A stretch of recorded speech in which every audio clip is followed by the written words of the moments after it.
What's poppin', Who Dat Nation? Welcome into today's show. I'm your host, Trace Gerard. Shortly, I will be joined by Abby Alonso. But before we break down today's Saints news and rumors, Sean Payton update and a whole lot more, I want to take a quick moment to remind you guys to subscribe. Join the channel to stay updated on all things Saints, Sean Payton, and everything in between. We are also in a sub battle with our guy, Patrick Seaman at Vikings Now.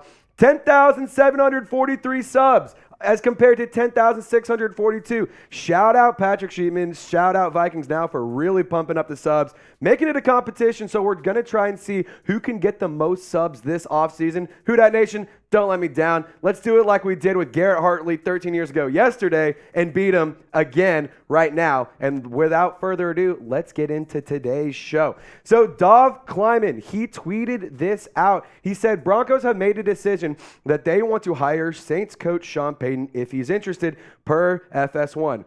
Russell Wilson also told ownership that he wants the Payton as the coach. According to The Herd, Colin Cowherd has strong connection to Sean Payton and says it's now up to Payton. So this is an interesting thing because, as we all know, the Sean Payton sweepstakes have been heating up all offseason, and they're going to keep getting hotter. But as we all know, maybe he stays at Fox. But in terms of what the draft capital is for the Denver Broncos, they have a first-round pick, they have a third-round pick, another third-round pick, fourth-round pick, fifth-round pick, seventh, and they have 7 overall in the 2023 draft, as well as a handful of picks in the 2024 draft. So this is just kind of set the scene so that way y'all can see what exactly the Saints are offered, or what exactly the Saints could possibly go after.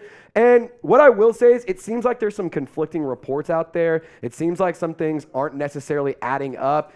There's some recent reports that are suggesting that maybe the Saints actually, or the Broncos, are actually trying to figure out what they want to do with Sean Payton in terms of they haven't even gotten him in the building for a second interview yet. Abby, if you want to break this down for me, let me know. Yeah, like you said, some conflicting reports we're getting. Howard Balzer, who covers the Broncos, came in with this one saying, more breaking news. Source told me Denver interview is delayed with Payton. He's still interviewing with the Cardinals this week. If the Cardinals make a move and the Broncos don't because they've been waiting for too long, that's on them. This one comes in from Jeff Duncan. I think it's nothing more, as I understand it, than Denver wanting the majority owner, Rob Walton, to be involved. And Rob Walton is on a hunting trip and is not going to be back in Denver. So when he gets back, I think you'll start seeing all the second interviews with the finalists start lining up in Denver. Let me tell you something, Rob. You might be hunting while other people are making moves on Payton. You can't wait around for a guy like this. You can't. You got to put some pep in your step and do something now. Yeah, I mean, I think it's one of those situations where at the end of the day, I really like Sean Payton and the Denver fit. I think that he could do a lot, and he's talked about how he could fix and change Russell Wilson. He's talked in great extent about what he could possibly do for Russell Wilson. I don't know what's going to happen. It could be kind of a crazy situation, but we want to get the gauge of the Who Dat Nation and see what y'all think. Will Sean Payton be the coach next season? Take a quick second. You might get hit with a YouTube ad break here. Let us know. Will Sean Payton be the Broncos' next head coach, or the head coach next season? Take a quick second. Type Y for yes. Type N for no. Let me know. And Abby, this one's kind of crazy, and I want to get your thoughts on this because, wow, this just, I mean, unbelievable. I saw this on Twitter, and I had to read it about 3 times to realize whether this guy was joking or if he was being I thought serious. this was fake. I don't know if it was for clout or what it was, but here it is. Hypothetical trade. Saints receive quarterback Dak Prescott. Cowboys receive wide receiver Michael Thomas, a 2023 fourth-round draft pick. Saints get a big-time quarterback to build their team around, and Dallas receives the wide receiver 2 they've been looking for. Just take a second to read that tweet again because it's not a joke. He really did tweet this out. This is a real tweet. We didn't make it up. I can't what believe on it. earth? What on earth? The fact that somebody wrote out this tweet, read it, and was like, no, this is a good idea. Let's send this out there. I mean, it's a joke. Well, let's break it down, okay? It's awful. So Michael Thomas is injury prone. If you think the Cowboys are going to trade away their QB1, regardless of what just happened in the playoffs or how he's done this season, for an injury prone wide receiver who hasn't played a full season in years, who played 3 games this season for toe injuries, foot injuries, whatever. If you think they're going to get rid of QB1, Dak Prescott, to bring in somebody who can't make it through a season, you're out your mind. You're out your mind. Yeah. That's it. Also, Dak Prescott cooked. Maybe. Yeah. Might be. And the Saints get nothing out of that. We already had a turnover problem. We don't need to run it back with somebody else. He's not the solution to the turnover problem. So.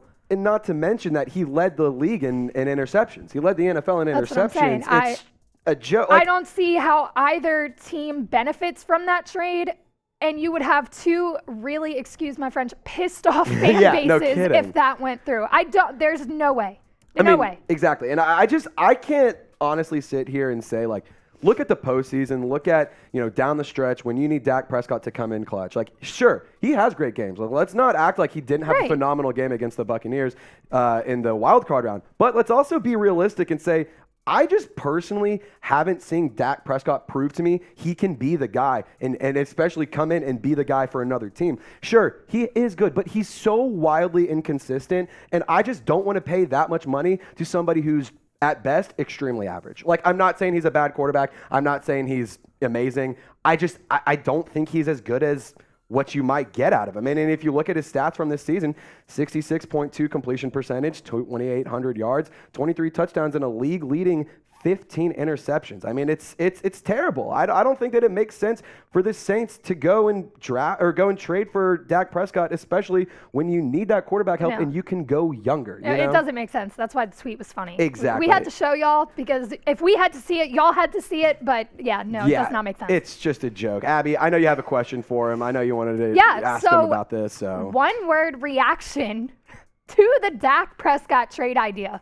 We gave y'all our thoughts. We want to hear from y'all. So let us know. One word reaction in the comment section. Bills wide receiver Stefon Diggs darted out of the locker room with all of his stuff before some of the Bills coaches were even down to the tunnel area. Practice squad running back Duke Johnson stopped Diggs before he left the stadium and brought him back to the locker room. He left just a few minutes later. Trace, this was obviously after the Bills lost to the Bengals. Yeah, and obviously, tensions are high, emotions are high. Everyone's upset whenever you lose in a game like that. Seems like there's definitely some trouble in paradise, and it feels like it's an absolute long shot. But at the end of the day, I think Stefon Diggs could really elevate Chris Olave, Rashid Shaheed, Juwan Johnson, Alvin Kamara. You could also get better production out of Taysom Hill. I think that bringing in Stefon Diggs, to me, has a very similar feeling as the Eagles bringing in A.J. Brown, where you get a baller, a gamer, a winner. And yeah, Saints fans have a bad taste in the mouth because of the Minnesota Miracle. But, come on, Abby. Look at these stats.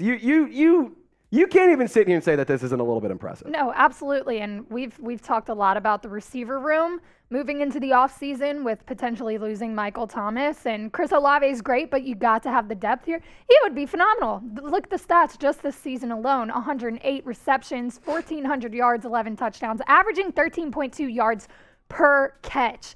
That is good production. That is stable. Absolutely. That is consistent. That is something we need on the Saints. Absolutely. Over the past 3 years, the stats are the same. He is very consistent. 127 catches, 1,500 yards, 8 touchdowns in 2020, 103 catches, 1,200 yards, and 10 touchdowns in 21. And I just went over the 2022 stats. That is across the board good production. However, I don't want to get y'all's hopes up because he is more than likely staying in Buffalo. He became disgruntled, right? You get it. He's a passionate football player. They lost a big game, and it was partially because of his quarterback. He and Josh Allen have a good relationship, but emotions run high in these games. So for him to be fussing at Josh Allen after the game is normal. That doesn't mean he wants to demand a trade. However, he did do that in Minnesota in 2020 after the 2019 season was a run-first,